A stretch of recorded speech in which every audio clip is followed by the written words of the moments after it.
교회 소식입니다. 예배에 오신 여러분들 주님의 이름으로 환영합니다. 최소한 예배 10분 전에 오셔서 차분히 예배를 준비합시다. 오늘 목사님이 강원도에 있는 큰빛교회 간증 집회가 저녁 7시에 계셔서 출발하셨습니다. 은혜로 사역을 잘 감당하시길 기도해 주세요. 6월 4일 주일은 엔터교회 야유회를 보냅니다. 11시에 다운교회와 파주, 여의도 순복음교회 기도원에서 연합예배를 드리고 그 이후 식사와 교제를 하는 날로 보냅니다. 찬양 및 자세한 안내사항은 다시 알려드립니다. 이번 주 27일 목요일은 작년부 오프라인 목적 모임이 있는 날입니다. 초대하고 싶으신 VIP가 있다면 알려주시고 함께 기도로 준비합시다. 다음 주일부터 축도 후 3분 정도 함께 VIP를 위한 말씀 중보 기도의 삶 함께 읽기가 있습니다. PPT를 보시고 함께 따라오시면 됩니다. 이번 주 수요일 오후 1시에서 3시 자녀를 위한 어머니 기도회가 있습니다. 교회 소식은 이걸로 끝입니다. 찬양을 하면서 예배에 들어가는 문을 열도록 하겠습니다. 우리 기뻐 함께 찬양했으면 좋겠습니다.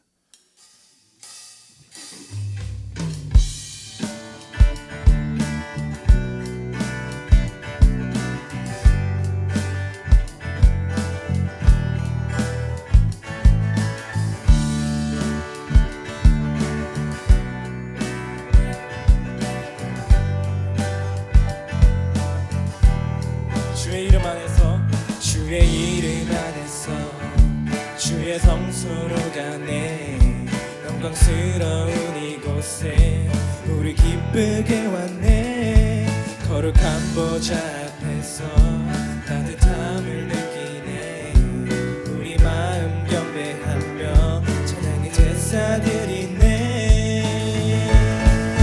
찬양의 제사 드리며 성소로 들어갑니다.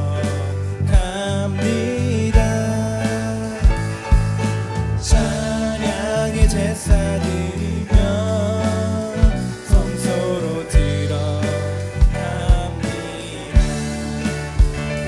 우리 모두 주님께 감사의 제사를 드리세. 우리 모두 주님께 기쁨의 제사 드리네.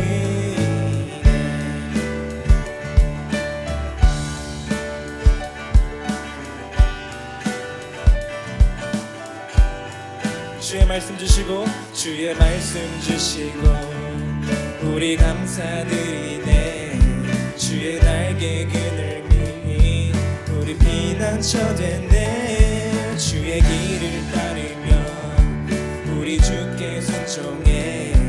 모든 상황 속에서도 찬양의 제사 드리네. 찬양의 제사 드리며 성소로 들어갑니다. 찬양의 제사 드리며 성소로 들어갑니다. 우리 모두 주님께 우리 모두 주님께 감사의 제사를 드리세.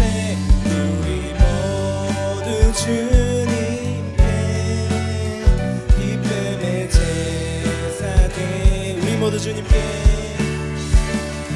우리 모두 주님께 감사의 제사를 드리세. 우리 모두 주님께 기쁨의 제사 드리네. 아멘. 엔터교회가 주님의 성소 같은 곳과 같이 되기를 기도합니다.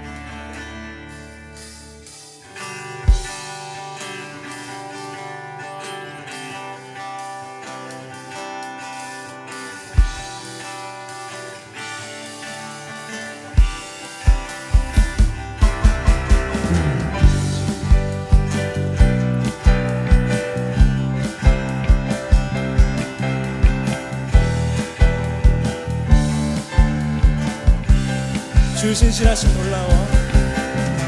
주 신실하심 놀라워 죄인의 마음은 드네 자비의 물가로 인도하시니 그 무엇도 끊지 못해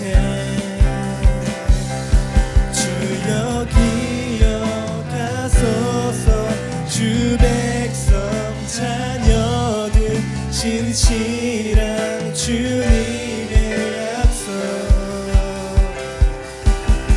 주님의 은혜 내게 넘치네 나를 향한 주 은혜 주님의 은혜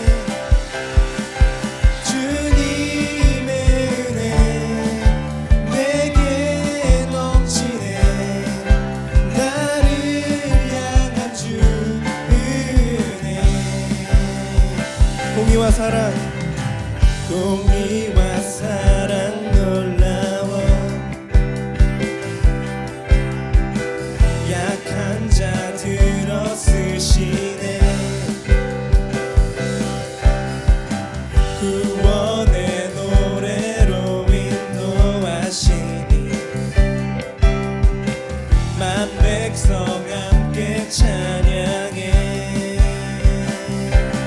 주여 기억하소서 주 백성 자녀들 신실한 주님의 약속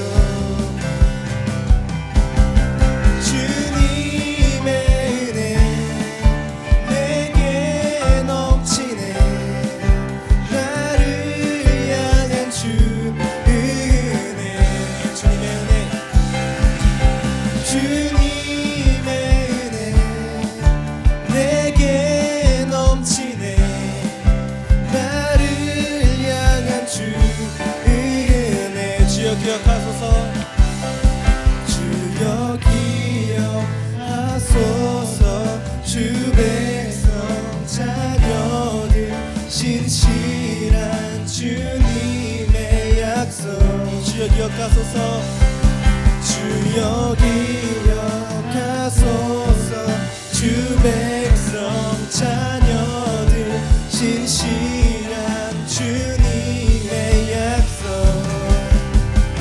주님의 은혜 주님의 은혜 내게 넘치네 나를 향한 주 은혜 주님의 은혜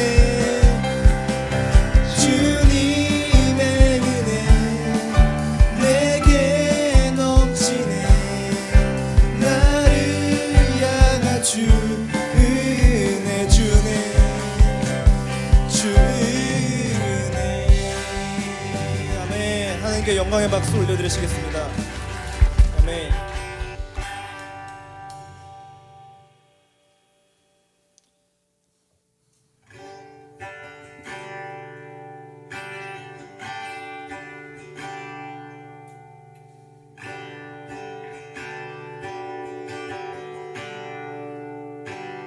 나의 주님께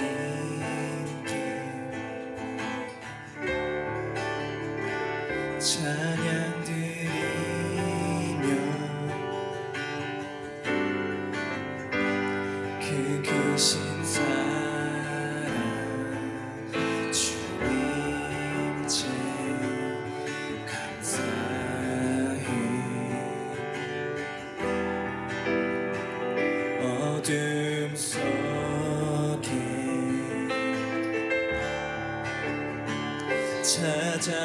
찾아오셔서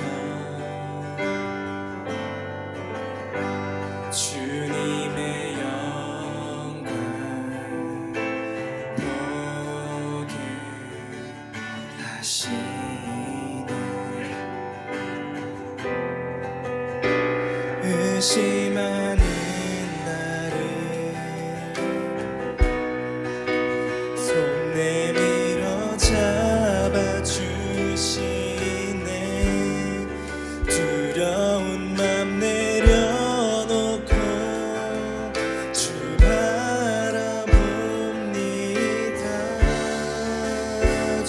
보게 하소서. 주님을 보게 하소서. 나를 붙드소서.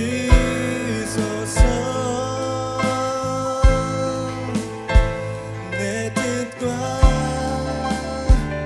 내 생각 내려놓고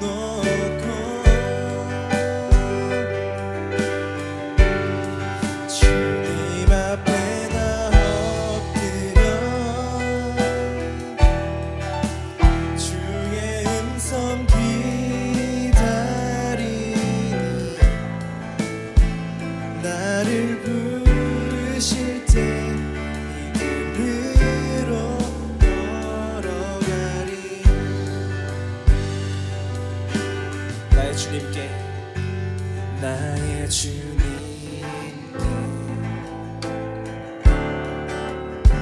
찬양 드리며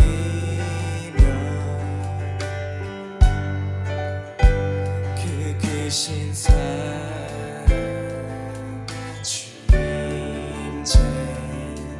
감사해. 어둠 속에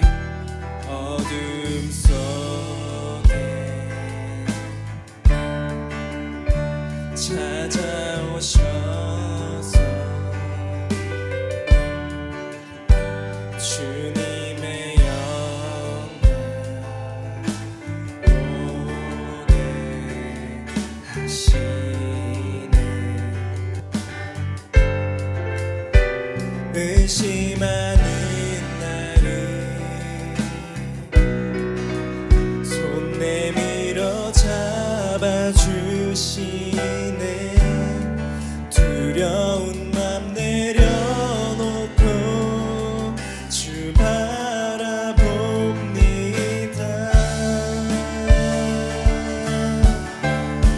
주님을 보게 하소서. 나를 붙드소서.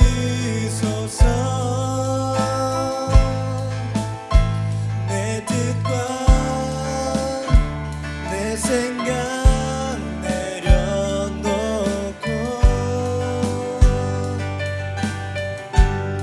주님 앞에 나 엎드려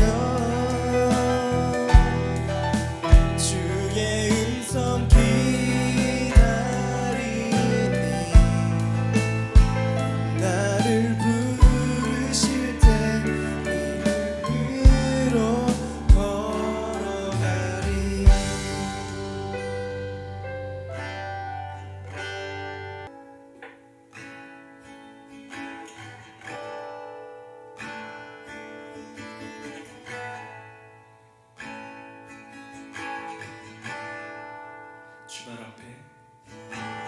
주말 앞에 무릎 꿇고 그 사랑에 남기네. 어떤 말도 그 어떤 소리도 그 말 앞에서 잠잠해지네.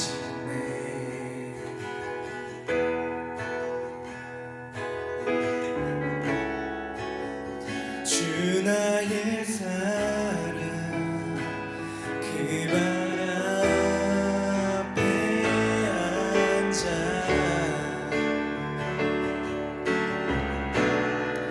내 모든 기도는 사랑의 노래가 되네.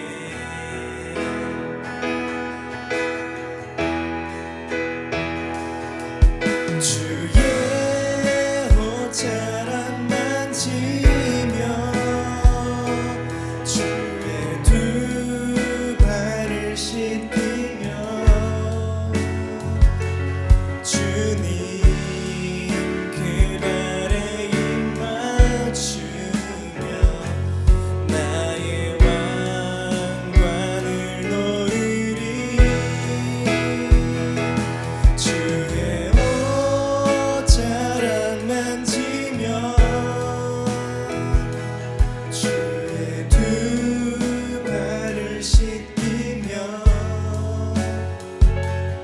주님 그 발에 입 맞추며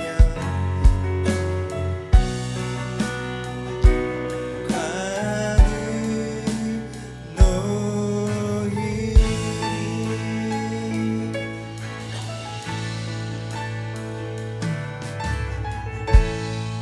한 번 더 찬양하시겠습니다. 주발 앞에 무릎 꿇고 주발 앞에 무릎 꿇고 그 사랑에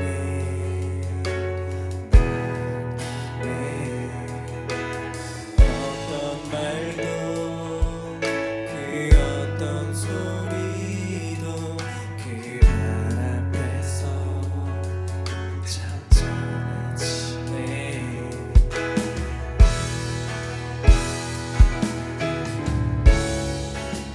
주 나의 사랑 그 발 앞에 앉아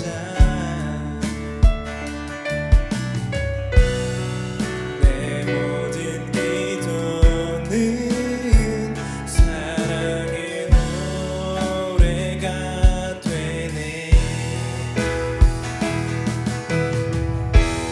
주의 옷자락 옷자락 만지며 주의 두 발을 씻으며 주님 그 발에 입 맞추며 나의 왕관을 놓으리. 주의 옷자락 만지며 주의 두 발을 씻기며 주님 그 발에 입 맞추며 나의 왕관을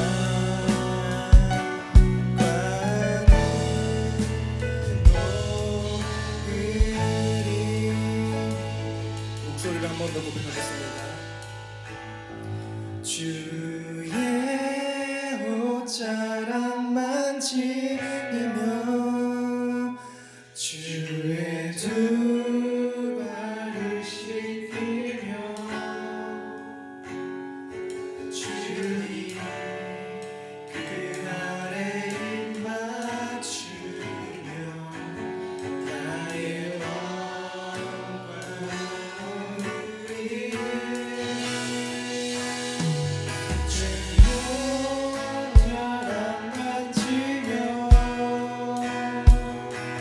주의 두 발을 씻기며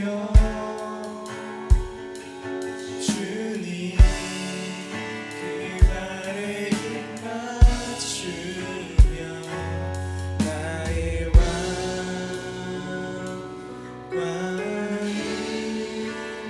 놓으리.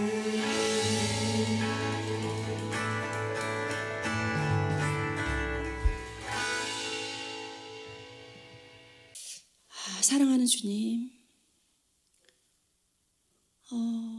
따뜻한 봄날에 하나님 꽃가루들이 날리는 아름다운 주일입니다.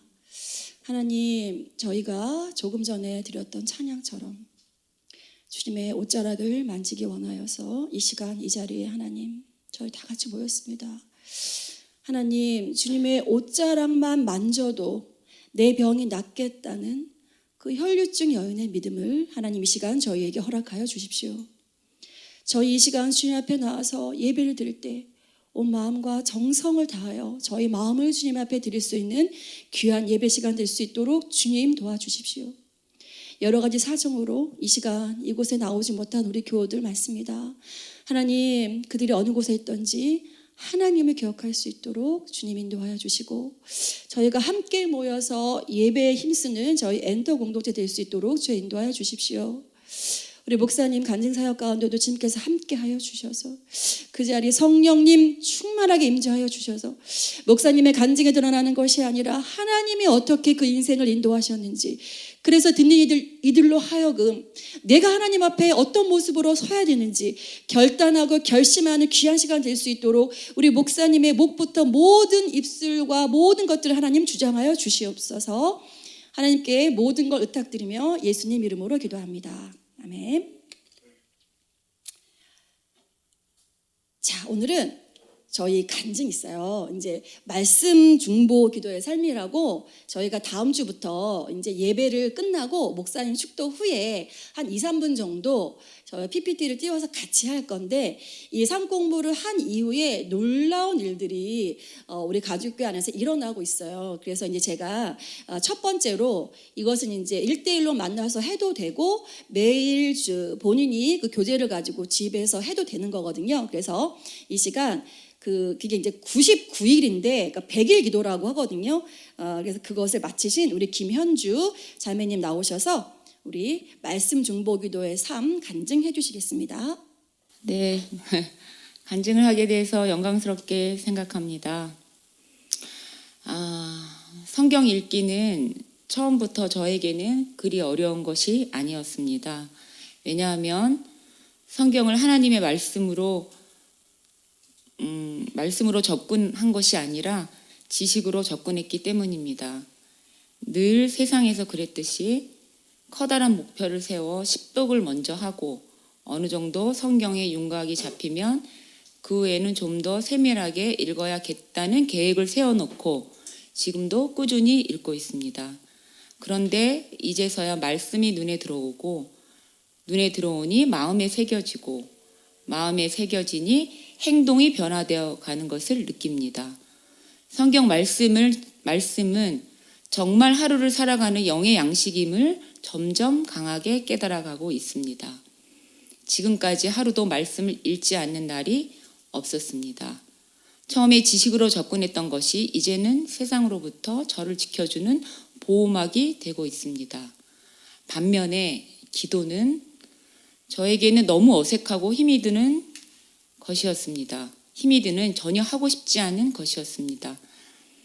대표 기도를 듣고 있을 때나 옆에서 기도하는 소리를 들을 때면 어색하기도 하고 같은 말들이 반복되어지는 것이 마치 앵무새가 사람 말을 따라하는 것처럼 들려서 나는 그런 기도가 아니라 바울처럼 다윗처럼 멋진 기도를 해야겠다는 생각을 했습니다.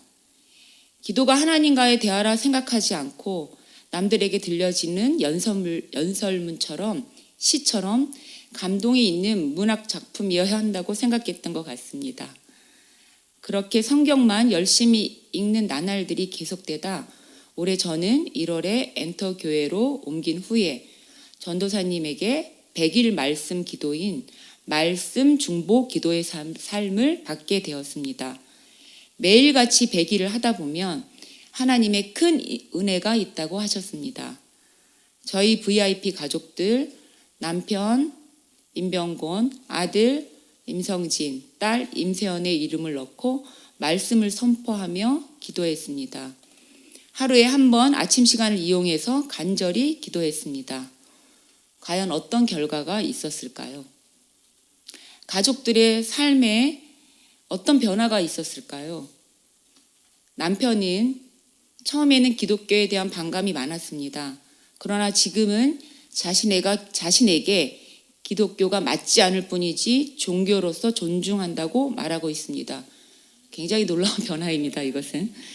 물리교사로 30년 넘게 학교에서 근무했고 지금은 은퇴해서 우주의 신비를 더 탐구하고 있는 여전히 창조론을 비웃으며 믿지도 않는 자기가 교회에 나가는 것이 신에 대한 모독이다 라고 저에게 말하고 있습니다.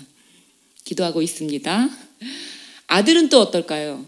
아들은 아프리카 BJ를 하고 있는 아들은 별풍선이 주는 돈의 위력 앞에서 하나님을 그저 엄마가 자신의 성공을 위해 기도해주는 존재로 알고 있으며 제가 지난날 그랬던 것처럼 나약한 인간들이 도피처럼 믿는 신이라고 생각하고 있습니다. 딸은 그러면 어떤 변화가 있었을까요? 그렇게 싫어하는 피아노를 엄마 강요로 10년 넘게 하며 결국 음대에 들어갔지만 자퇴하고 다시 본인이 원하는 영상영화학과에 들어갔습니다.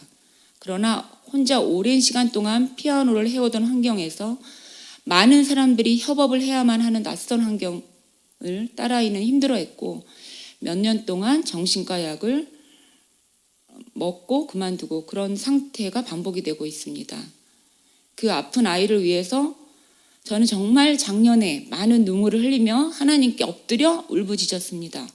지금은 하나님의 은혜로 다시 예전의 모습을 찾아가고 있고 과 톱으로 또 연출부로 참여했던 영화가 칸 영화제의 비영화 부분에 진출하는 하나님의 은혜가 있었습니다. 기회가 있을 때마다 마음이 아픈 딸아이에게 저는 정말 하나님을 간절하게 전했습니다. 천안에서 학교를 다니고 있는 딸은 이제는 예배도 가끔 나오고 있고 얼마 전에는 식사 전에 기도도 한다며 하나님과 교류 중이라는 카톡을 보내왔습니다. 기도로 갑자기 주변 사람들이 변하지는 않습니다. 그러나 기도하지 않으면 정말 아무런 변화가 없습니다. 기도가 시작입니다. 기도가 생명입니다. 오늘날 극단적인 비교와 경쟁과 고립으로 전 세대가 삶의 무게에 짓눌려 생을 마감하고 싶은 충동을 느끼고 있습니다. 자고 일어나면 우리의 미래인 청년들이 자살로 하나둘씩 사라지고 있습니다. 전 너무 무섭습니다. 사랑하는 제 아이들을 잃게 될까봐, 하나님이 창조하신 귀한 생명들을 잃게 될까봐 두렵고 떨립니다. 전 오랜 시간 동안 삶이 힘들었습니다. 늘 우울감과 쓸쓸함에 살고 싶지 않은 순간들이 많았습니다. 그래서 미친 듯이 목표를 세우고 달려왔습니다. 피곤에 지쳐 쓰러져 잠들 때까지 그렇게 자신을 몰아붙였습니다. 몇 년 전 예수님을 영접하고 성경 말씀을 읽으며 저희 마음에는 참으로 오랜만에 평화가 찾아오기 시작했습니다. 그렇게 세상에서 찾아 헤매던 사랑과 평화와 안식이 그리스도 예수 안에 있었습니다. 성경 말씀은 생명을 살아 숨쉬게 하는 영의 양식이며 기도는 생명을 유지할 수 있는 호흡입니다. 말씀과 기도는 우리의 생명줄입니다. 기도가 시작입니다. 기도가 사랑하는 사람들을 지켜줄 것입니다. 살기 위해서 또 살리기 위해서 기도하십시오. 아멘. 저희 지금 생명의 삶 12구절 하고 있죠. 자, 첫 글자만 같이 한번 읽어보겠습니다. 시작. 모제하 민예수. 모든 사람이 죄를 범한 죄의 결과. 하나님의 해결책. 믿음으로 얻는 구원. 예수님을 영접해야 함. 구원의 확신. 6개의 그 구절들 밑에 말씀이 2구절씩 있는 거 아시죠? 저희가 지금 하나님의 해결책을 넘어서 믿음으로 얻는 구원하고 있습니다. 목사님이 안 계시니까 음악은 넘어가고 우리 믿음으로 얻는 구절부터 같이 말씀만 힘차게 한번 읽어보도록 하겠습니다. 시작. 믿음으로 얻는 구원, 에베소서 2장 8, 9절. 여러분은 믿음을 통하여 은혜로 구원을 얻었습니다. 이것은 여러분에게서 난 것이 아니요 하나님의 선물입니다. 행위에게서 난 것이 아닙니다. 그러므로 아무도 자랑할 수 없습니다. 믿음으로 얻는 구원, 요한복음 5장 24절. 내가 진정으로 너희에게 말한다. 내 말을 듣고 또 나를 보내신 분을 믿는 사람은 영원한 생명을 가지고 있고 심판을 받지 않는다. 그는 죽음에서 생명으로 옮겨갔다. 믿으십니까? 아멘. 네, 오늘 말씀입니다. 룻기 4장 13절부터 22절입니다. 네, 몸이 불편하지 않으시면 다 같이 일어나셔서 길지 않으니까 우리 합독으로 같이 하나님 말씀을 읽어보도록 하겠습니다. 시작. 이에 보아스가 룻을 아내로 삼고 그에게 들어갔더니 여호와께서 그에게 임신하게 하심으로 그가 아들을 낳은지라. 여인들이 나오미에게 이르되 찬송할지로다. 여호와께서 오늘 내게 기업 물을 자가 없게 하지 아니하셨도다. 이 아이의 이름이 이스라엘 중에 유명하게 되기를 원하노라. 이는 내 생명의 회복자이며 내 노년의 봉양자라. 곧 너를 사랑하며 7 아들보다 귀한 내 며느리가 낳은 자로라 하니라. 나오미가 아기를 받아 품에 품고 그의 양육자가 되니 그의 이웃 여인들이 그에게 이름을 지어주되 나오미에게 아들이 태어났다 하여 그의 이름을 오벳이라 하였는데 그는 다윗의 아버지인 이새의 아버지였더라. 베레스의 계보는 이러하니라. 베레스는 에스론을 낳고 헤스론은 람을 낳았고 람은 암미나답을 낳았고 암미나답은 나손을 낳았고 나손은 살몬을 낳았고 살몬은 보아스를 낳았고 보아스는 오벳을 낳았고 오벳은 이새를 낳았고 이새는 다윗을 낳았더라. 아멘.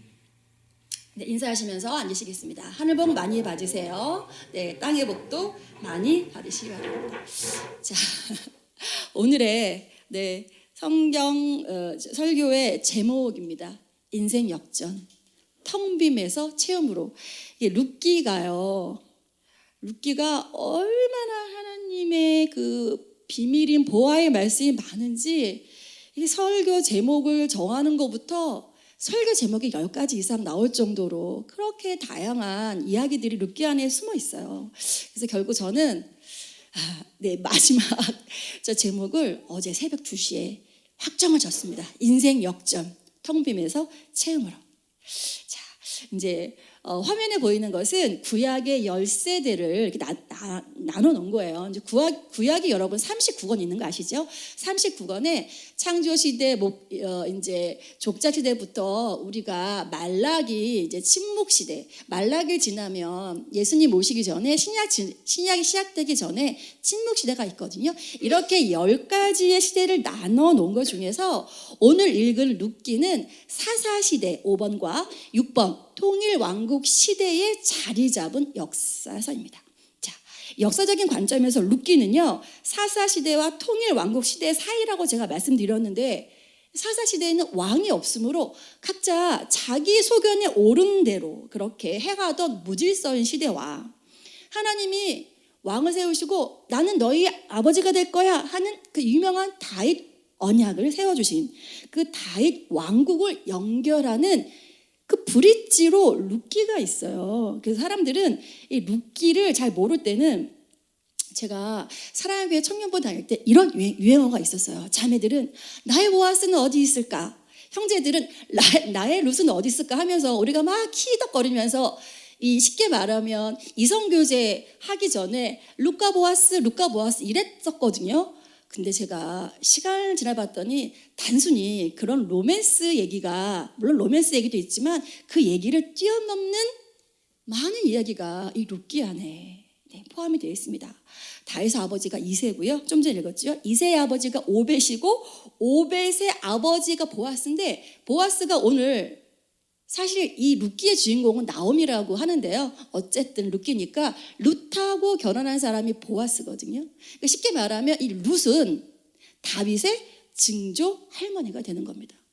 그러니까 감이 잡히시죠. 룻이 무슨 얘기다? 아, 룻이 다윗 왕권 얘긴가 보다. 그러면 다윗 왕권은 어떤 이야기로 전해집니까? 예수 그리스도의 족보로 이어지는 거죠. 그래서 구약 39권의 모든 얘기는 어디로 향하고 있다? 예수 그리스도, 오실 예수 그리스도로 향하고 있는 겁니다. 그래서 오늘 여러분과 이 룻기의 은혜를 나눠보고 싶습니다. 근데 하나님이 다윗 왕국을 세우시면서 약속의 말씀을 주셨는데 여러분들이 하나님이 다윗 왕하고 약속을 세우면서 하나님이 다윗을 왕을 만드시고 그때부터 무엇을 이루어 나가셨겠지 생각할 수 있지만 그렇지 않다는 거예요. 다윗의 4대 위부터 그 룻이라는 사람, 이스라엘 여자도 아니에요. 다말처럼, 그렇죠?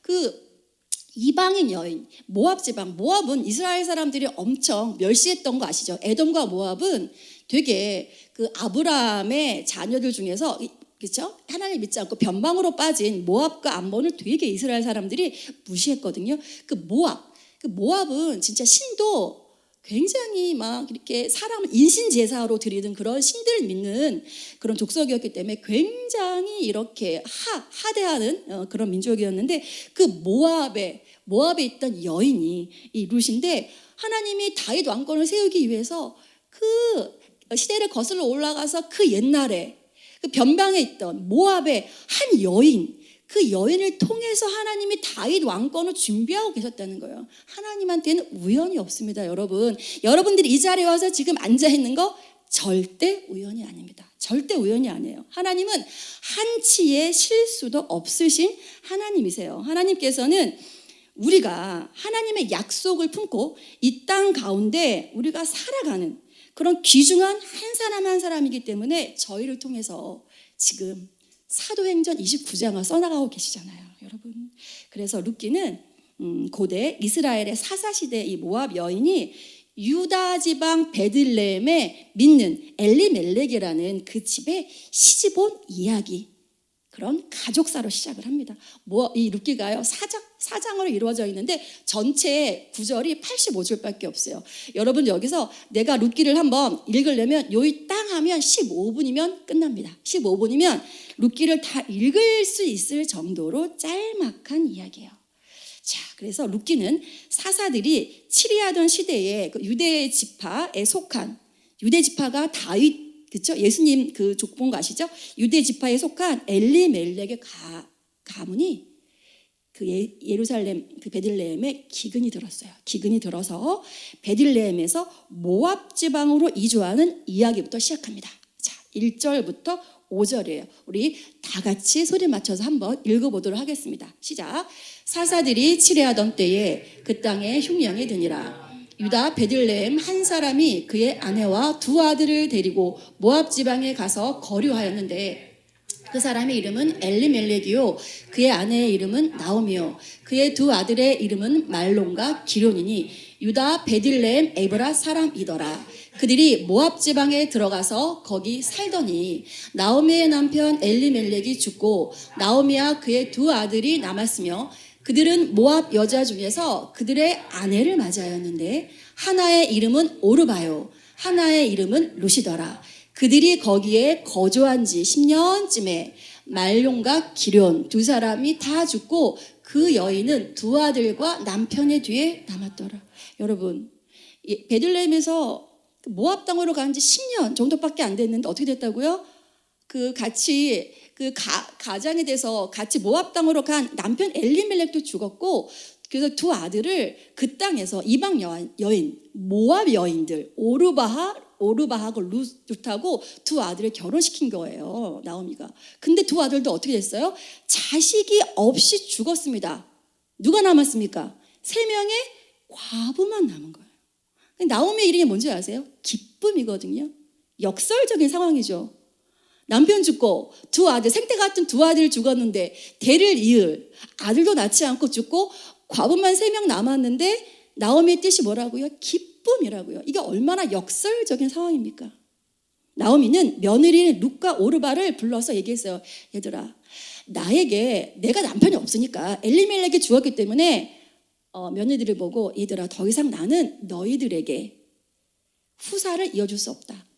그 구약 성경을 좀 읽으신 분들은 이렇게 형제가 죽으면 그 밑에 형제가 형수를 아내로 맞이해서 대를 잇는 계대 제도라는 게 있었는데 그런 아들조차 나한테 없다. 그러니까 너희들은 그냥 모압 친정으로 돌아가거라 그랬는데 첫째 며느리인 오르바는 울면서 어머니를 떠났고요.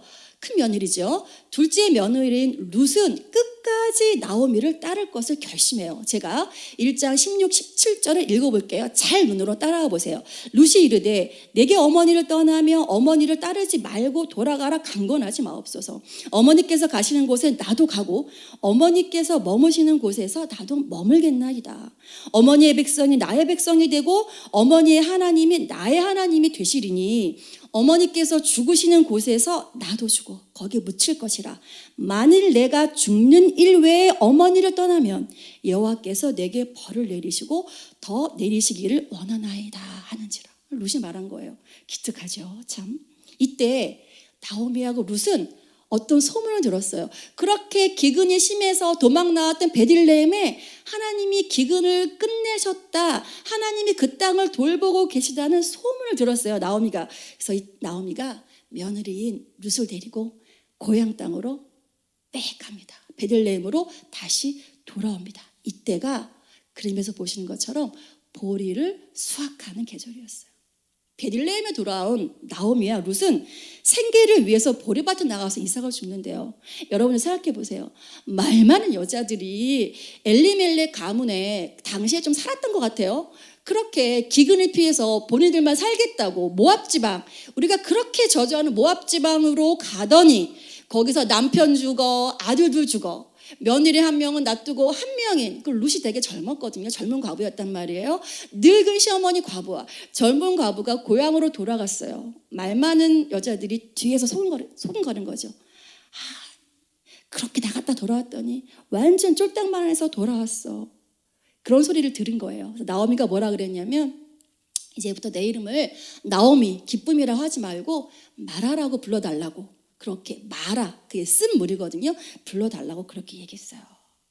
하루는 룻이 우연히 그 나오미의 친족 중에 좀 사는 사람 보아스라는 밭에 가서 이삭을 줍게 되었는데요.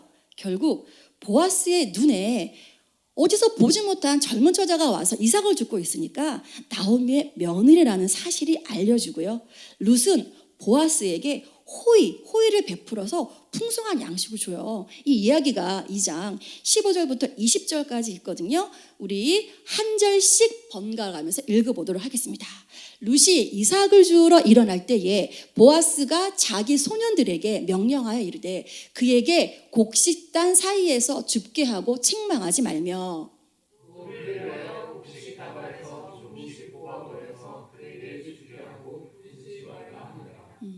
룻이 밭에서 저녁까지 줍고 그 주운 것을 떠니 보리가 한 해밭쯤 되는지라.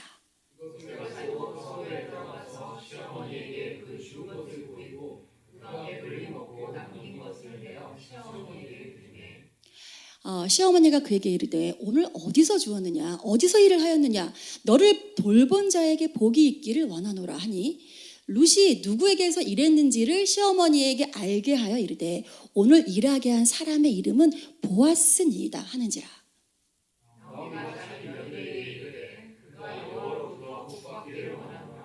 그가 살아있는 자와 죽은 자에게 은혜 베푸기를 그치지 아니하도다 하고 나오미가 또 그에게 이르되 그 사람은 우리와 가까우니 우리 기업을 물을 자 중에 하나이더라 하니라. 여러분 기업을 물을 자.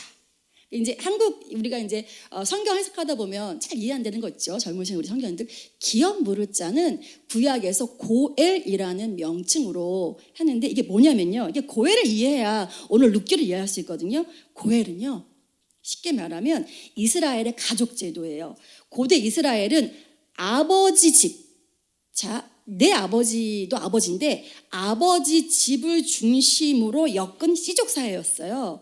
근데 그 아버지 집이 한 부락에서 이것저것에 살면서 서로 돕는 대가족을 이루었는데요. 최대 명수가 150명까지 있었답니다.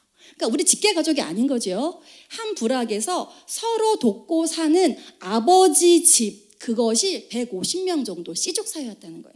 150명 정도였던 것으로 보이는데요.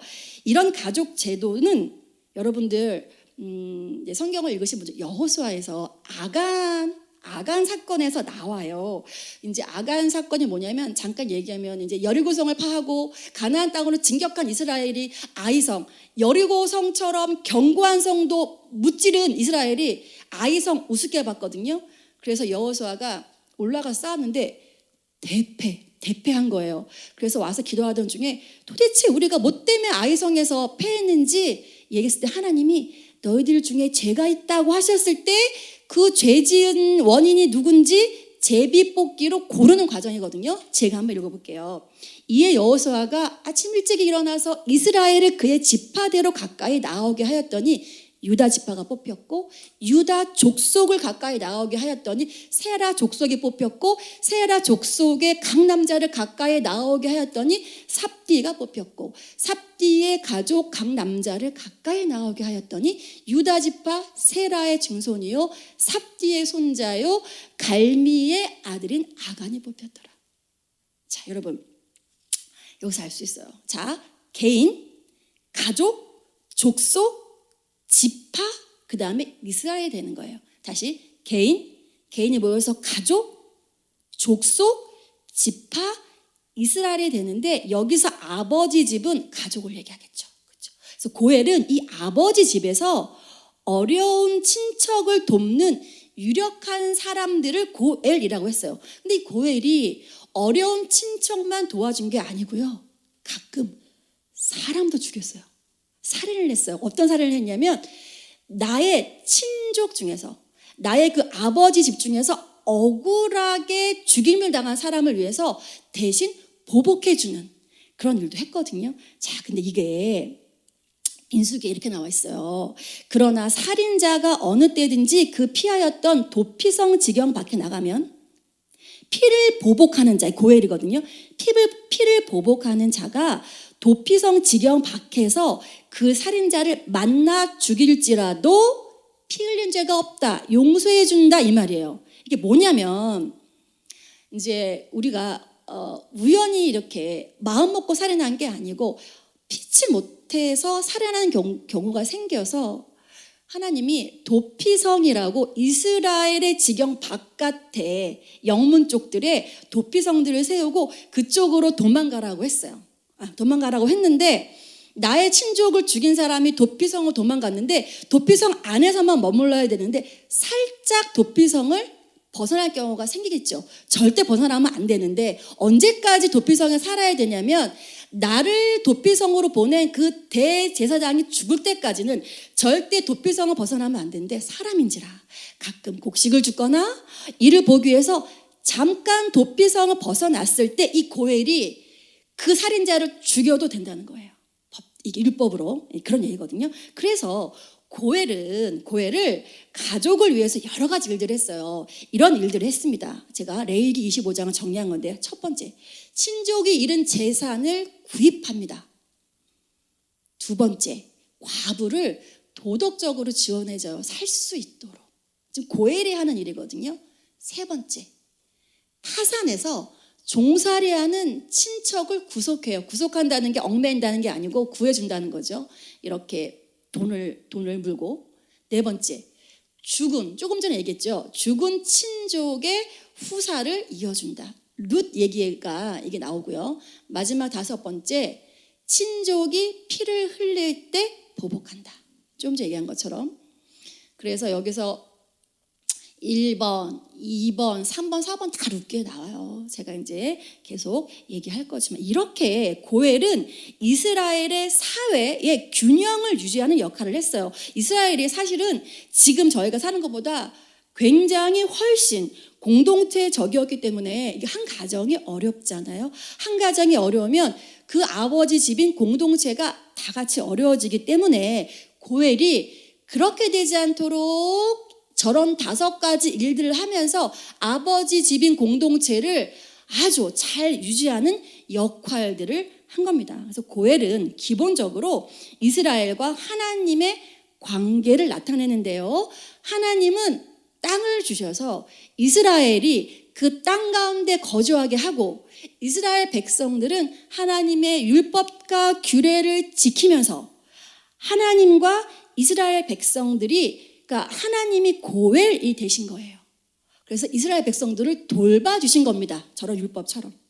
그래서 이스라엘은요, 땅을 완전히 자기 것으로 소유할 수 없었어요. 그래서 부득이 땅을 사고 파는 경우에는 희년의 땅을 원주인에게 돌려줘야 되는데요. 지금 레위기 25장에 이런 말씀이 있거든요. 제가 읽어볼 테니까 잘 보세요. 눈으로 따라 보시기 바랍니다. 그 50년째 해는 너희의 희년이니 너희는 파종하지 말며 스스로 난 것을 거두지 말며 가꾸지 아니한 포도를 거두지 말라. 만일 너희가 말하기를 우리가 만일 7째 해에 심지도 못하고 소출을 거두지도 못하면 우리가 무엇을 먹으리요 하겠으나 내가 명령하여 6째 해에 내 복을 너희에게 주어 그 소출이 3년 동안 쓰기에 족하게 하리라. 너희가 8째 해에는 파종하러 나와 묵은 소출을 먹을 것이며 9째 해에 그 땅에 소출이 들어오기까지 너희는 묵은 것을 먹으리라. 토지를 영구히 팔지 말 것은 토지는 다 내 것입니다. 너희는 거류민이요 동거하는 자로서 나와 함께 있느니라. 너희 기업에 온 땅에서 그 토지 무르기를 허락할지니 만일 내 형제가 가난하여 그의 기업 중에서 얼마를 팔았으면 그에게 가까운 기업 물을 자가 와서 그의 형제가 판 것을 물을 것이요. 만일 그것을 물을 사람이 없고 자기가 부유하게 되어 물을 힘이 있으면 그 판 해를 계수하여 그 남은 값을 산자에게 주어 자기의 소유지로 돌릴 것이니라. 그러나 자기가 물을 힘이 없으면 그 판 것이 희년에 이르기까지 각자의 손에 있다가 희년에 이르러 돌아올지니 그것이 곧 그의 기업으로 돌아갈 것이니라. 여러분 헷갈리시죠? 제가 정리를 했습니다. 자, 정리입니다. 안식일은 7째 날이에요. 저희 지금 지키고 있죠. 안식년은 7년째예요. 지금 제가 좀 전에 말한 레기 정리하는 겁니다. 7년, 안식년 7이 완전 숫자 7번을 돌면 7, 7에 49년이죠. 그 다음에 50년째를 희년이라고 하는 겁니다. 희년. 이 50년째 희년은 어떻게 하라고요? 토지를 내가 예를 들어서 김현주 자매님한테 토지를 만약에 얼마 주고 제가 토지를 샀어요. 사서 그 토지를 50년 동안 49년 동안 잘 경작했어요. 경작했는데 어떻게 하라고요? 50년째는 그 원주인한테 토지를 돌려주라는 거예요. 젊은 친구들, 이게 뭔 말이지? 잘 들어보시면 놀라운 하나님의 경제 원칙을 알 수가 있습니다. 자, 그러면 조금 전에 되게 어려운 말이 나왔거든요. 이런 얘기예요. 7년이 안식년이거든요. 안식년을 쉬어야 된단 말이에요. 사람만 쉬는 게 아니고 땅도 쉬어야 돼요. 그러면 7년째는 파종, 씨를 뿌리지 않는 거예요. 여러분, 그러면 6년까지는 우리가 소출을 먹었는데 7년에 파종 안 했죠? 그러면 7년째 먹을 게 없지요. 그러면 8년째, 그 다음에 안식년 아니니까 8년째 씨를 뿌려요. 씨를 뿌린 그 해에 8년째 먹을 수 있습니까? 안 되죠. 뭐 상추면 가능하겠지만 어쨌든 볼이나 밀 같은 거는 거둘 수가 없어요. 그러면 그 다음에 9년째에 비로소 거두기 시작하겠지요. 자, 6년까지 먹을 게 있었어요. 7년 못 먹어요. 8년 못 먹어요. 9년째 거두기 시작했어요. 몇 년이 아슬아슬하죠? 3년이 아슬아슬한데 조금 전에 보셨습니까? 하나님께서 레위기에 제가 읽은 말씀에 6년째 해에 하나님께서 복을 주셔가지고 충분히 6년째 거둔 것을 통해서 몇 년을 먹게 해주겠다? 3년을 먹게 해주겠다 하나님께 말씀하신 거예요. 이게 안식일의 법칙이에요. 주일날 일 안 하셔도 안식일에 일 안 하셔도 월화수목금토를 내가 애쓰고 힘쓰고 해도 오늘 하루 쉬어도 장사도 잘 되고 그것을 믿고 지키는 자에게 그것을 그 말씀을 믿고 지키는 자에게 하나님이 토요일까지 번 것을 넉넉하게 해주셔서 하나님 충분히 먹게 해주겠다. 얘들아, 안식일 날은 모두 모여서 나하고 예배하고 찬양하고 믿는 사람끼리 교제하고 그리고 안식일 날 특별히 해도 된다는 게 뭐냐면 어려운 고아와 과부들 그런 구제사역은 하라고 하셨거든요. 우리가 어려운 사람을 돌보고 이렇게 하라는 거죠. 제가 작년 목장에도 말했는데 천안 아산 제자교회라고 저희 가정교회 좀 크게 하시는 교회가 있는데 그 교회에 그 천안 지역에서 중국집을 하시는 목자 목녀님이 있어요. 그 목자 목녀님이 처음에는 너무너무 사시는 게 어려웠는데 목자가 되고 나서 금요일날 저녁에 목자 모임 해야 되는데 보통 먹는 장사가 9시, 10시에 끝나잖아요. 그래서 이게 너무 어려워서 이걸 어떻게 해야 될까 하나님 앞에 기도하다가 결단을 한 겁니다. 금요일 날은 장사를 5시 반인가 6시까지만 딱 하고 장사를 접고 중국 장사가 그죠? 딱 접고 중국집인데 집에 들어가서 내가 목장을 하겠다. 그렇게 운영을 했는데 이상하다. 손해를 봐야 되는데 손해를 안 본 거예요. 그래서 그 다음 스텝. 뭐라고 이제 목자를 계속 하시다가 이분이 마태복음 6장 33절을 아마 믿음으로 기도하셨지 않으셨을까 제 생각에. 그래서 하나님한테 뭐라고 했냐면 하나님 제가 영혼 구원을 위해서 이 하루에 주어진 재료 새벽에 제가 만든 재료가 다 팔리면 하나님 제가 딱 가게 문을 닫고 그 나머지는 우리 목원도 만나고 VIP도 만나고 하나님 나라를 위해서 제가 하겠습니다. 그랬는데 처음에 6시에 떨어졌던 재료가 5시, 4시. 그래서 요즘에는 핫한 건 몇 년 전이지만 요즘은 자세히 모르겠지만 워낙 유명하신 간증이어서요. 하루에 주어진 재료가 오후 3시면 거의 동이 난답니다. 그래서 그 중국집은 너무너무 장사가 잘 돼서요. 3시에 문을 딱 닫고 들어가셔서 쉬시기도 하시고 영혼 구원하는 일을 하신다고 해요. 여러분 믿으십시오. 나의 소득의 10분의 1 하나님 앞에 드리는 거 그거 하나님 받고 싶어서 그런 거 아닙니다. 이 세상의 모든 것이 하나님인데 우리 그 9만 원 10만 원 그거 11조 우리 청년들 우리 그거 받아서 하나님이 그거 하나님 나라에면 어디다 쓰시겠어요? 하나님은 우리의 믿음을 보시는 겁니다. 내가 하나님께 모든 걸 다 받았습니다. 너무 감사해서 10분의 1 하나님 앞에 드릴게요. 하나님이 그런 분이거든요. 그래서 결국 희년에는 토지의 원주인에게로 돌아갑니다. 그래서 토지, 이게 기업이라고 하더라고요. 이 토지는 하나님의 기업이라고 얘기하고 있는데 그 토지는 하나님 겁니다. 여러분, 우리 젊으신 분들 여기서 뭘 발견하실 수 있는지 아세요? 저는 이번에 묵상하다가 원래 알고 있었는데 다시 한번 깜짝 놀랐어요. 이렇게 하나님의 말씀대로 50년에 한 번씩 또는 안식년에 이렇게 하잖아요. 대를 이어서 가난해질 사람이 없습니다. 내가 내 땅이 어려워서 딴 사람한테 팔았는데요. 50년이 지나서 그 땅이 다시 나한테 돌아오지요. 내 자녀들은 다시 생계를 유지할 수 있는 소스가 생기는 거예요. 그래서 하나님의 법은 이스라엘의 공동체는 아주 가난해서 굶는 사람들이 없게 하신다는 겁니다. 그게 하나님의 경제 원칙이에요. 하나님의 경제 원칙입니다. 대를 이어서 가난한 사람이 없다는 거예요. 토지를 돌려주는 거거든요. 50년마다. 결국 이 고엘은 하나님을 가리키는 겁니다. 고엘의 시초는 하나님입니다. 자, 다시 본문으로 돌아가서 보아스가 룻에게 은혜를 베푼 것을 나오미가 알았어요. 그래서 이런 계획을 세웁니다. 3장 2절부터 11절인데요. 제가 읽어볼 테니까 따라와 보세요.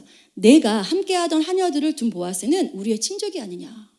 보라, 그가 오늘 밤에 타작 마당에서 보리를 까불리라. 그런즉 너는 목욕하고 기름을 바르고 의복을 입고 타작 마당에 내려가서 그 사람이 먹고 마시기를 다 하기까지는 그에게 보이지 말고 그가 누울 때에 너는 그가 눕는 곳을 알았다가 들어가서 그의 발치 이불을 들고 거기 누우라. 그가 내 할 일을 내게 알게 하리라 하니 룻이 시어머니에게 이르되 어머니의 말씀대로 내가 다 행하리이다 하니라. 그가 타작 마당으로 내려가서 시어머니의 명령대로 다 하니라. 보아스가 먹고 마시고 마음이 즐거워 가서 곡식 단 더미의 끝에 눕는지라. 룻이 가만히 가서 그의 발치 이불을 들고 거기 누웠더라. 밤중에 그가 놀라 몸을 돌이켜 본즉 한 여인이 자기 발치에 누워 있는지라. 이르되 내가 누구냐 하니 대답하되 나는 당신의 여종 룻이오니 당신의 옷자락을 펴 당신의 여종을 덮으소서. 이는 당신의 기업을 물을 자가 됨이니이다 하니. 그가 이르되 내 딸아 여호와께서 내게 복 주시기를 원하노라. 내가 가난하건 부하건 젊은 자를 따르지 아니하였으니 내가 베푼 인애가 처음보다 나중이 더하도다. 그리고 이제 내 딸아 두려워하지 말라. 내가 내 말대로 내가 다 행하리라.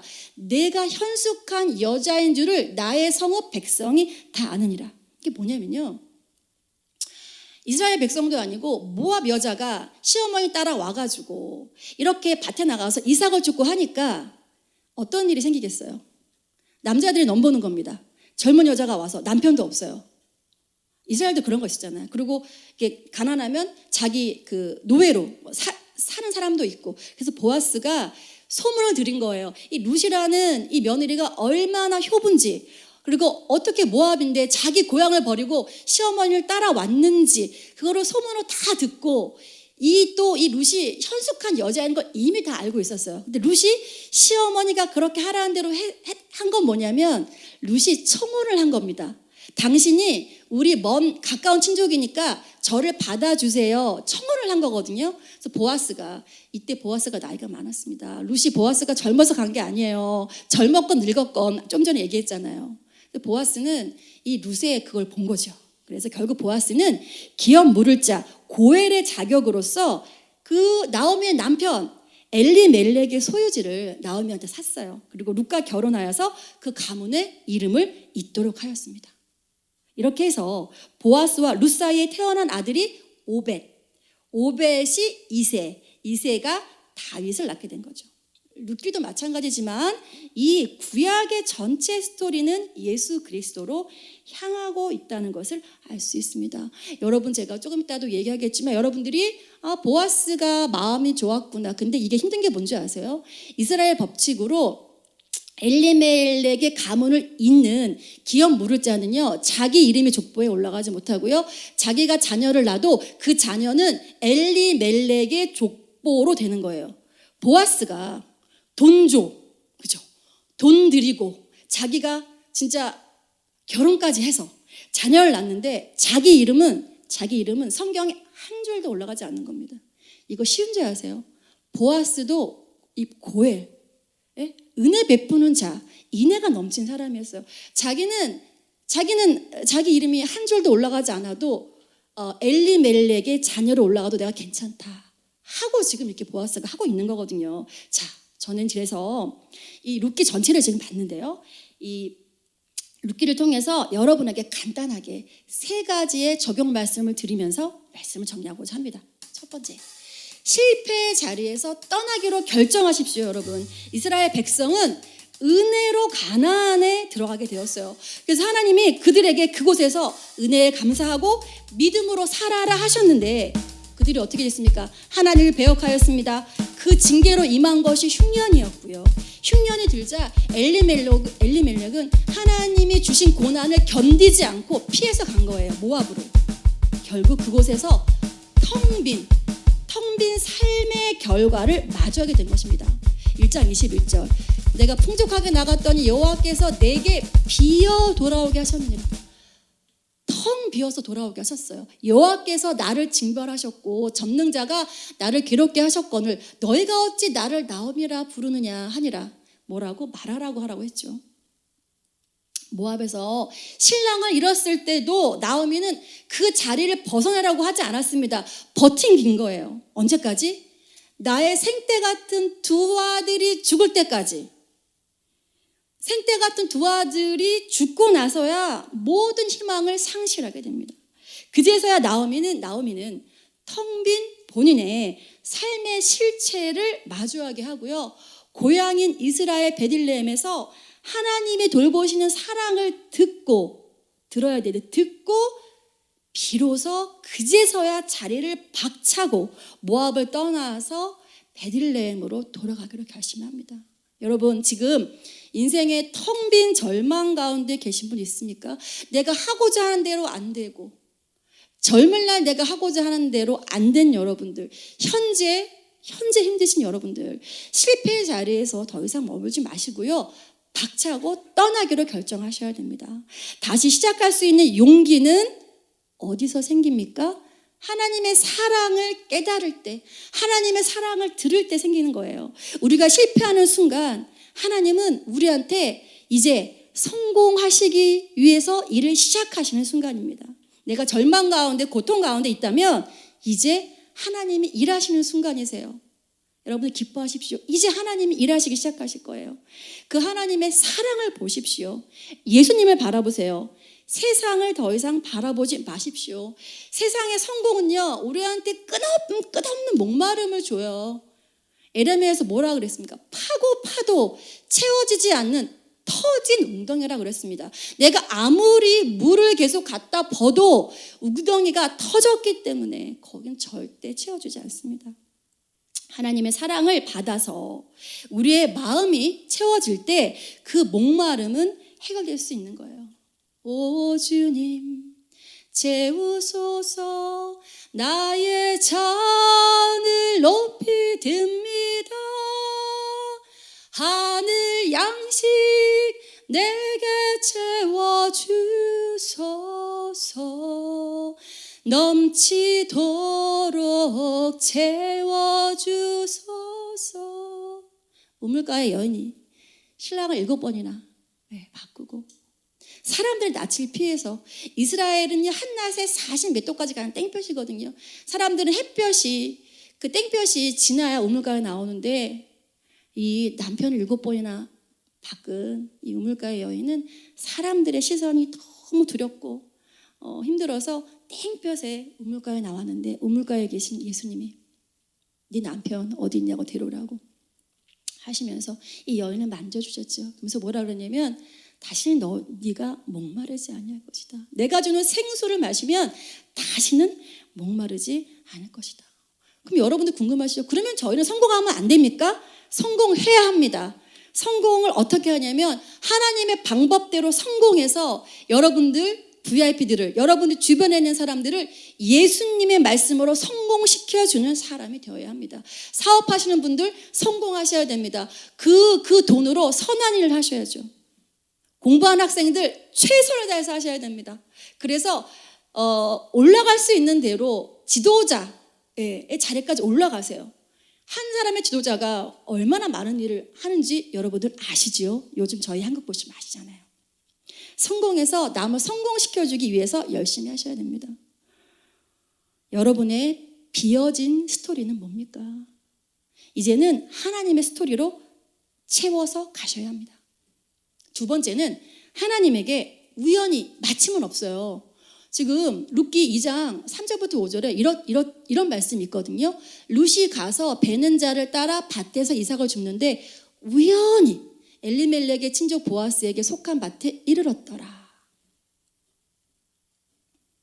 마침 보아스가 베들레헴에서부터 와서 베는 자들에게 이르되 여호와께서 너희와 함께 하시기를 원하노라 하니 그들이 대답하되 여호와께서 당신에게 복 주시기를 원하나이다 하니라. 보아스가 베는 자들을 거느린 사환에게 이르되 이는 누구의 소녀냐? 여러분들 좀 전에 우연히 마침 이거 문맥대로 읽으시면 안 돼요. 여러분들 반어법 아시죠? 국어에서 어떤 일을 강조하기 위해서 반어법 쓰거든요. 여기서 룻을 쓴 저자는 여기서 우연히 마침이 진짜 룻이 우연히 갔는데 그 우연한 밭이 보아스의 밭이라는 게 아니고요. 이 보아스가 진짜 마침 그때 룻이 이삭을 줍고 있을 때 마침 왔는데 그때 두 사람이 마주친 게 아닙니다. 하나님이 다 계획하시고 하나님이 이끌어 가신 사건이에요. 우리는 운명 농자가 아닙니다. 하나님 안에서 우연이란 절대 없어요. 하나님의 언약 안에 있는 룻기의 스토리는 보이지 않는 하나님의 계획과 언약이 살짝 숨겨져 있는 겁니다. 지금 하나님의 헤세드, 하나님의 사랑을 따라 살았던 룻과 보아스, 이 두 사람의 국률의 사람의 마음이 이 두 사람한테 있었기 때문에 이 두 사람이 엮여진 아름다운 인생의 드라마가 써진 거예요. 룻은 고향인 모압을 버리고 진짜 내가 앞으로 혼자 살지도 모르는데 이 시어머니를 따라서 나의 고향인 모압을 버리고 시어머니 나오미를 따라서 나온 거예요. 왜요? 시어머니를 사랑했으니까 그렇지 않았을까요? 보아스는요, 본인의 혈육이 되지 못하는, 내가 자녀를 낳아도 나의 자식으로 이름을 올리지 못하는 기업 물을 자의 책임을 다하기 위해서 나오미의 집안을 건져준 겁니다. 헤세드는 원래 구약에서 책임 있는 사랑이라는 뜻인데요. 헤세드는 보통 하나님의 사랑을 얘기할 때 헤세드의 사랑이라고 해요. 그런데 룻과 보아스는 각각 어려움에 처한 다른 사람에 대해서 이렇게 배려하고 있는 겁니다. 헤세드의 사랑을 이 두 사람이 하고 있는 거예요. 즉 하나님의 헤세드를 적극적으로 실천하는 사람들을 통해서 하나님의 사랑의 이야기는 쓰여져 나간다는 거예요. 여러분들 사랑의 대상은 누구십니까? 하나님이 만나게 하신 엔터 공동체, 예배하는 이 엔터 공동체에 들어온 여러분들은 절대 우연히 마침이 아니죠. 하나님의 헤세드 그 사랑으로 여러분은 지금 이 예배 자리에 있는 겁니다. 하나님의 끈질긴 사랑의 추적이 여러분을 이 자리로 부르신 거예요. 내가 모태신앙이기 때문에 이 자리에 있는 겁니까? 아닙니다. 내가 누구를 통해서 소개를 받아서 이 자리에 왔어요. 물론 계기는 그렇지만 결국 하나님이 여러분들을 부르신 겁니다. 하나님이 여러분들을 추적하셨어요. 다윗의 계보를 잇기 위해서 그 4대나 전에 이방의 모압인 룻을 사용하신 것처럼 하나님은 여러분들을 이 땅에 보내시면서 여러분 각 사람에 대한 계획이 있으셨고 하나님이 지금 엔터 공동체로 여러분들을 이끄신 겁니다. 하나님의 끈질긴 사랑의 추적의 결과로 여러분들이 이 자리에 앉아 있는 겁니다. 하나님의 부르심에 응답해서 이 자리에 나오신 여러분들을 정말 축복하고 싶습니다. 여러분.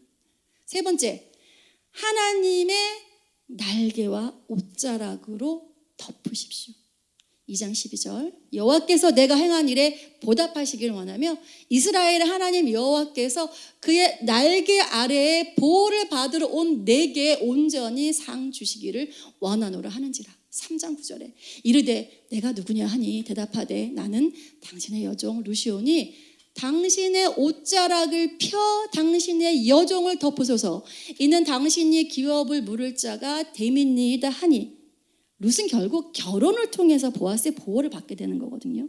우리는 하나님의 자녀로 하나님과의 언약을 통해서 영원한 하나님의 보호하심 안으로 들어온 겁니다. 보아스가 하나님을 대신해서 나오미와 룻을 덮은 것처럼 우리가 하나님의 날개 아래, 옷자락 안에 피하는 것처럼 교회는 서로의 허물과 부족함을 덮어주셔야 합니다. 그리고 사랑하셔야 됩니다. 사랑할 만한 사람 사랑하는 거 얼마나 쉽습니까? 저는 저의 새 아들을 사랑해야지 결심하지 않아도 저절로 사랑이 흘러나옵니다. 여러분, 어떤 지체는 사랑받을 만한 짓을 하죠. 사랑하는 거 누구나 다 할 수 있는 겁니다. 어느 때 어려운 겁니까? 사랑을 하지 못할 사람을 사랑하는 것이 진짜 사랑 아니에요. 그래서 여러분들, 나는 누구를 옷자락으로 지금 덮고 계십니까? 생각해 보세요. 내 주변에 나의 부모님, 나의 형제, 나의 자녀, 나의 사무실 식구, 내 학교에서 만난 친구, 누구를 여러분들 옷자락으로 덮고 싶으세요?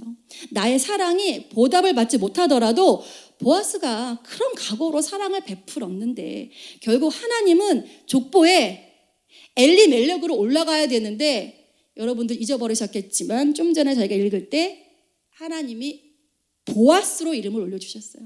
하나님이 이렇게 바꾸신 겁니다. 원래는 엘리멜렉으로 올라가야 되는데 하나님이 멋지게 보아스의 그 사랑을 보시고 보아스로 이름을 올려주셨어요. 그래서 다윗의 족보에 엘리멜렉이 아니고 보아스가 올라갔습니다. 이건 은혜입니다, 여러분. 할렐루야, 은혜입니다. 룻기의 결론은 결국 우리 주 예수님의 사랑 이야기예요. 그 예수님의 사랑이 이 룻, 보아스 이런 사람을 통해서 저희에게 알려주고 있는 겁니다. 예수님은 우리가 죄인 되었을 때에 우리를 사랑해 주셨어요. 우리가 교회 나와서 하나님, 제가 하나님 믿겠습니다 결심하기 전에, 그러니까 여기 있는 사람들만 사랑하신 것이 아니고 믿지 않는 내 친구, 내 부모, 믿지 않는 내 자녀, 그분들도 하나님이 얼마나 사랑하시는지 몰라요. 그 영혼들을 너무 사랑하시니까 우리한테 부탁하시는 거예요. 그 영혼들을 우리가 기도로, 우리가 전도로 데려와서 하나님의 예배 자리에 앉히기를 원하시는 겁니다. 하나님이 승천하시면서 이 땅에 남기신 단 하나, 교회. 음부의 권세를 파하는 단 하나는 하나님이 교회만 주셨어요, 여러분들. 죄송하지만 뭐 기독교 단체들 많잖아요. 하나님 남기신 단체는 하나입니다. 교회. 여러분들 혹시 원수 계십니까? 원수. 여러분들 잘 아시겠지만 한 몇 년 전에 시골 가서 이렇게 퀴즈하는 프로그램에 잘 아시죠? 그 99세 100세 된 할아버지 할머니 퀴즈한다고 웃기게 정답이 천생연분이었습니다. 그래서 PD가 할머니한테 답을 하게 하는 거예요. 할머니 막 설명하면서 답이 천생연분으로 나오게 할아버지 보면서 할아버지나 오래 사시고 4글자예요. 그랬더니 할머니가 뭐라고 하셨죠? 평생 원수 이랬잖아요. 답은 평생 원수 이랬잖아요. 여러분들 원수 계세요? 그분 우리가 사랑으로 다가서야 할 VIP입니다. Very important person. 복음으로 변화시킬 사람. 우리는 상식 좋아하시죠? 상식. 저도 상식 없는 사람 싫습니다. 그런데 예수님의 그 상식을 넘어선 사랑. 예수님의 상식이 없으셨죠. 자기를 십자가에 못 박힌 사람들을 그 원수가 되었을 때 우리를 사랑하셔 주셨으니까 예수님의 그 상식을 넘어선 사랑으로 우리를 건지시고 살리시고 이런 우리들로 하나님의 나라를 채워가시는 겁니다. 여러분 한 사람 한 사람은 그런 위대한 사람들입니다. 예수님의 목숨값으로 사신 분들이세요. 이 세상에 물들어 사는 우리가 되는 것이 아니라 실패의 자리에서 떠나시고 나의 인생에 우연은 없으며 그 모든 것 가운데 끝없이 나를 사랑으로 추적하시는 그 예수님의 옷자락 안으로 오늘도 숨으셔서요. 내가 숨김받은 그 옷자락으로 내 형제 자매들을 사랑으로 덮어주셔서 텅 빈 삶에서 체험의 삶으로 인생 역전하시는 엔터 교인 분들 되시기를 주님의 이름으로 축원합니다. 자, 우리 결단 찬양을 할 텐데요. 네, 우리 2번 이제 반복해서 하려고 하는데 여러분 실패의 자리에서 박차고 나오시려고 하니까 혹시 두려우십니까? 아무것도 두려워하지 마시기 바랍니다. 우리 찬양 하겠습니다.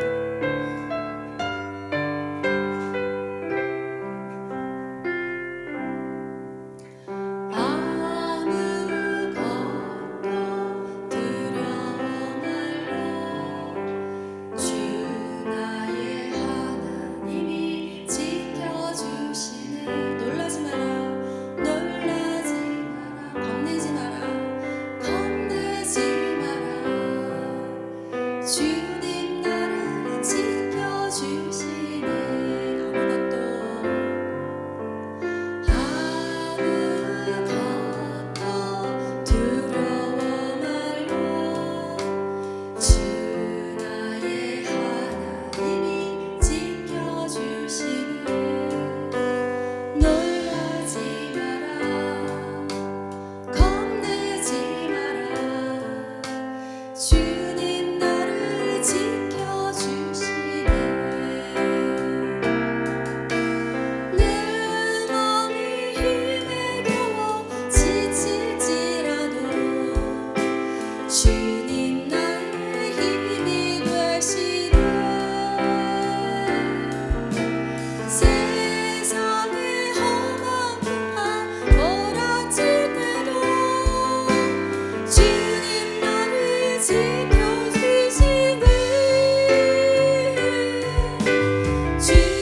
주님은 나의 산소. 주님은 나의 요새. 주님은 나의 소망. 나의 힘이 되신 여호와. 우리 다시 한번 할 건데 키 좀 낮춰주시기 바랍니다. 우리 다시 한번 키 낮춰서 한번 하도록 하겠습니다. 가사를 묵상하시면서 우리 하나님 앞에 찬양하겠습니다. 결단하시면서 아무것도 두려워 말라. 주 나의 하나님이 지켜주시네. 놀라지 마라. 겁내지 마라. 주님 나를 지켜주시네. 아무것도 두려워 말라.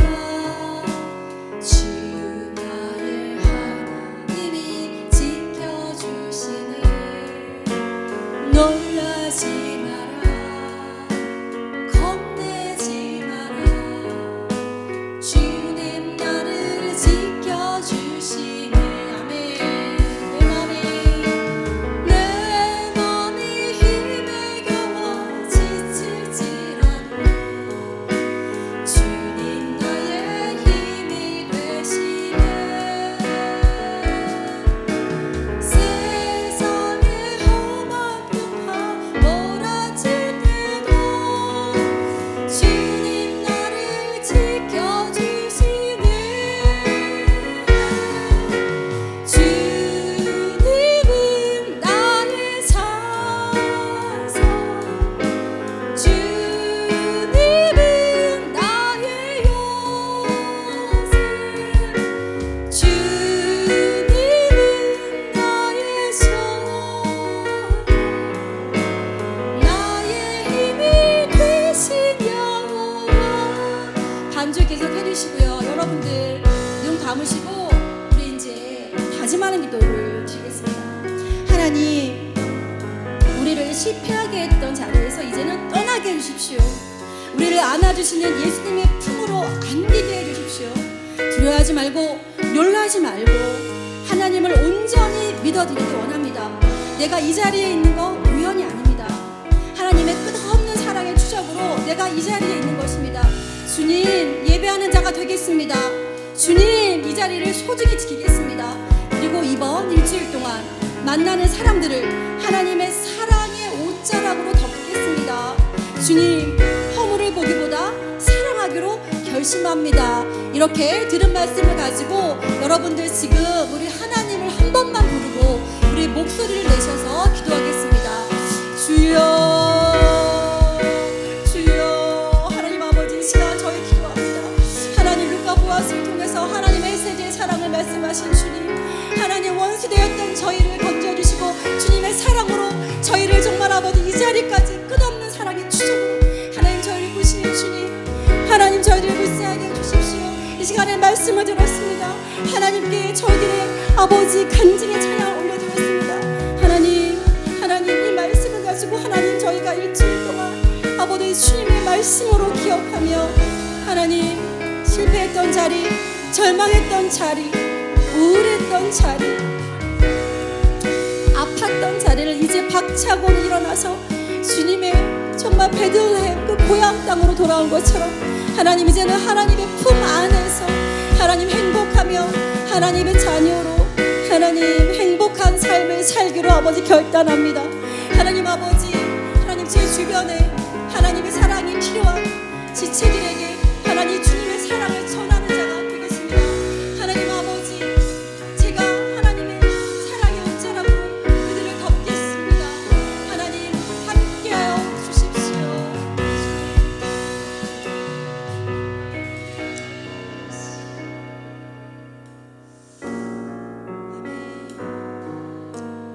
오늘 말씀을 예수님의 이름으로 기도합니다. 아멘.